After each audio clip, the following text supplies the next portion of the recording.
Hey, what's up you guys? My name is Laura and today I'm going to do my monthly TBR.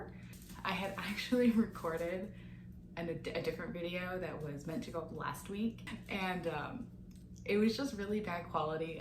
I was trying too hard in that video and it came off really inauthentic, so I'd rather it just be kind of messy audio than be an inauthentic video. So that is why there was no videos last week. I'm just kind of working on getting all my own kinks out. So today we're gonna do kind of just a quick and dirty December TBR.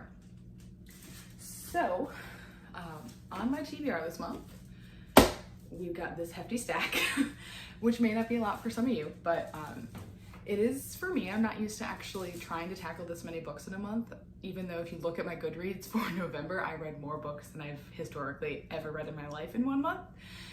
But I've been working really hard ever since I got the idea to start this channel and start doing all this stuff. I've just really been wanting to read way more. So, okay, so I just noticed how red my face is. I just spent, I don't know, a good like 20-30 minutes reading funny tweets or whatever from BuzzFeed. I was literally sobbing with laughter over some of these. My face just kind of actually just has the "you just cried" look to it, because I was, but with laughter. Anyway, so my TBR is actually only 6 books long, which I think going forward will probably be more of a norm for me. I'm never gonna push for my November number, which I think was somewhere around like 15, which is absurd. I can't normally sustain that. So I've got 1, 2, 3, 4, 5 books here. I've got 1 on Audible, or Libby actually. And I've got 1 or 2, I think, on hold for Kindle. So I guess it could get up to 8, but I'm really only pushing for 6. And that's because if I read all 6 of these, I will hit my goal, which is actually a new goal. My Goodreads goal was actually only 35 books. I've now pushed it up to 57, maybe, where it will be the most books I've ever read in a year ever by 1. So I only am pushing myself to read 6, but if I do get more, that'd be great.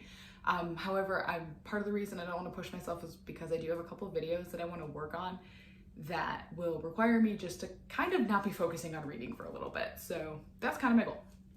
So with all of that useless information out of the way, let's get into my TBR, shall we? So the book I've already started is The Wicked King by Holly Black. I finished The Cruel Prince in about 2 days, was absolutely obsessed. I saw everyone reading or anticipating and then reading Queen of Nothing on Goodreads, and I kind of felt like I was the only person in the world who wasn't reading it. So I had 2 Audible credits and figured why the heck not? Got the first book, blew through it immediately, like so good. So we were going out of town for Thanksgiving and my library didn't have a copy in, if you can't tell, it's a library book. And so I texted my mom and I was like, if I put the book up, because we live in the same county, my county's massive, so there's a bunch of different libraries. So I texted her and I was like, if I put this book on hold, will you go pick it up for me? So she went and picked it up for me and brought it over Thanksgiving. And as you can see, I read nothing over Thanksgiving. So that's why it's on my December TBR and not my November. Anyway, I don't really know I don't want to read the description of this one because it's a sequel. So, you know, it's about Faye. I've never read a Faye book in my life, and now I'm kind of obsessed. So probably will be reading everything Holly Black has ever written because I think that's kind of her thing. I guess maybe I could have gotten the description for The Cruel Prince and put it up here, but it's got the enemies to lover, I'm assuming. It's very clear to me that Carden is probably going to be the love interest, especially after, well, I'm not going to give spoilers. Even though I think I'm the only one that hasn't read the series, I'm just not going to give spoilers in this. So, yes, Wicked King. I'm super excited. I've only read like 2 chapters and it's all I want to do. The next book is Two Dark Thrones. Oh God, I don't even remember the name. This is the book I'm talking about, and it's the 3rd book in this series, and I clearly remember the name and a lot of all the information about it. We read the first book in my book club and I liked it enough to kind of keep going, but I don't love it. And especially because I've been doing it through audiobooks. I'm finding it hard to keep track of kind of who everybody is and who or how they're related to everyone, like where all these places are. Like, I think it's one that I would have really benefited from me reading it physically, but it's always been available for me in audiobooks, and it's something I can kind of do when I'm at work. So I haven't had a strong desire to pick it up physically, Kindle or otherwise, but I mean, they're okay. It's one I think I might revisit in the future when I have more time to like reread something, but as it stands, I'm gonna finish the series, but it's just gonna be like, okay, like whatever. Anyway, the next book is Small Great Things by Jodi P. Colt.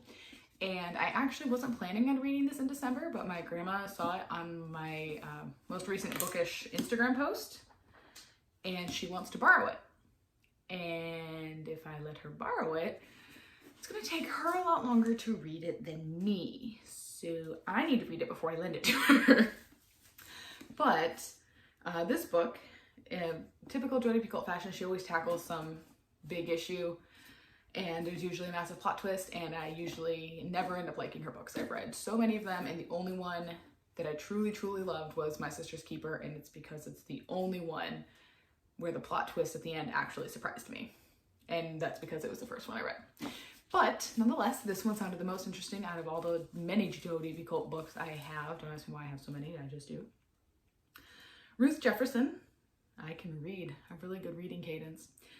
Ruth Jefferson, a labor and delivery nurse, begins a routine checkup on a newborn, only to be told a few minutes later that she's been reassigned to another patient. The parents are white supremacists and don't want Ruth, who is African American, to touch their child. The hospital complies, but the next day the baby goes into cardiac distress while Ruth is alone in the nursery. Does she obey orders or does she intervene? Ruth hesitates before performing CPR and as a result is charged with a serious crime. Kennedy McQuarrie, a white public defender, takes her case, but Kennedy insists that mentioning race in a courtroom is not a winning strategy. Conflicted by Kennedy's counsel, Ruth tries to keep life as normal as possible, especially for her teenage son. And as the trial moves forward, Ruth and Kennedy come to see what they've been taught their whole lives about each other's and themselves might be wrong. So it seems like it's very emotional, very dramatic, very Jodi P. Colt. But I found that all of her stuff, even when I say I don't enjoy it, I do. I think she's got a very compelling story. I just usually figure out the plot twist by like this point in the book, and you know, then you've got this much more to go through. So I'm gonna try and power through this. I'm gonna try and read Wicked King and then power through this in like 2 or 3 days. Ideally, I'd like to finish it before the weekend because I think I'm gonna see my grandma this weekend, so it'd be nice to do it then. Otherwise, she'll get it at Christmas. Whatever. The next book, which I meant to start forever ago, but still haven't, is Wilder Girls by Rory Power. I've pretty much know nothing about this book other than it's very polarizing because people love or hate the ending. I have a feeling I'm gonna hate it. Not the book, I think I'm gonna hate the ending. I like very conclusive endings, unless there's a sequel. I don't like not knowing, but at the same time, because I know this ends so open-ended, I have to know what's going on. Like, it's got me too curious. So it's been 18 months since the Baxter School for Girls was put under quarantine, since the tox hit and pulled Hetty's life out from under her. It started out slow. First, the teachers died one by one. Then it began to infect the students, turning their bodies strange and foreign. Now, cut off from the rest of the world and left to fend for themselves on their island home, the girls don't dare wander outside the school's fence, where the tox has made the woods wild and dangerous. They wait for the cure they were promised as the tox seeps into everything. But when Wyatt goes missing, Hetty will do anything to find her, even if it means breaking quarantine and braving the horrors that lie beyond the fence. And when she does, Hetty learns that there's more to their story, to their life at Baxter, than she ever could have thought true. So that sounds super interesting, and kind of disappointed that it's not gonna have a conclusive ending, but I'm still really excited to go on this journey and figure out where the story goes. Ugh. The next book is Sometimes I Lie by Alice Feeney. It's pretty much just your typical thriller. I think it's a thriller. as I'm saying it's typical and I have no idea, because one thing I super loved about it is there's barely a description. My name is Amber Reynolds. There are 3 things you should know about me. 1, I'm in a coma. 2, my husband doesn't love me anymore. 3, sometimes I lie. That's it. So I'm really excited to figure out which of those 3 is a lie, and well, really which of those 2. And also I think they're both true. But as far as I understand it, she is in a coma, and we get to hear her perspective as a semi-conscious coma patient, I think, and we have to figure out why she's in the coma, and I've heard pretty good things about it, so I'm pretty stoked. And the last one is Part of Your World, A Twisted Tale by Liz Braswell. This is a ongoing series of, I guess, retellings, is that the right word? Where this author, who is actually commissioned by Disney to create these stories where it's what if the villain succeeded, essentially. I've read one before, which was Jafar's story. I forget what it was called. A Whole New World? That seems logical. Anyway, so they take a pivotal moment in the story and say, what if that didn't happen, and retell the story from that point, and the hero has to find a new way to succeed. In this case, what if Ariel had never defeated Ursula? It's been 5 years since the infamous sea witch defeated the Little Mermaid and took King Triton's life in the process. Ariel is now the voiceless queen of Atlantica, while Ursula runs Prince Eric's kingdom on land. But when Ariel discovers that her father might still be alive, she finds herself returning to a world and a prince she never imagined she would see again. Ariel soon learns that Ursula has been making the most of her role as princess, plotting, scheming, and waging outright war with neighboring kingdoms. And after the disguised sea witch catches wind of Ariel's resurfacing, she threatens to obliterate both land and sea. Will Ariel be able to overthrow the murderous villain bent on destroying her home, along with the world she once longed to be a part of? Follow this tale of power, love, and a mermaid's quest to reclaim her voice. And it's a pretty hefty story, but at the same time, it's actually, the writing on it, it's decent size, but the margins are small. So I don't think this will actually take me too terribly long to get through, so I don't know when I'm going to pick it up, but I think it's going to be a pretty easy read. And I think the only other book that's on my wish list, if you will, for that's on hold at the library is Shadow and Bone series.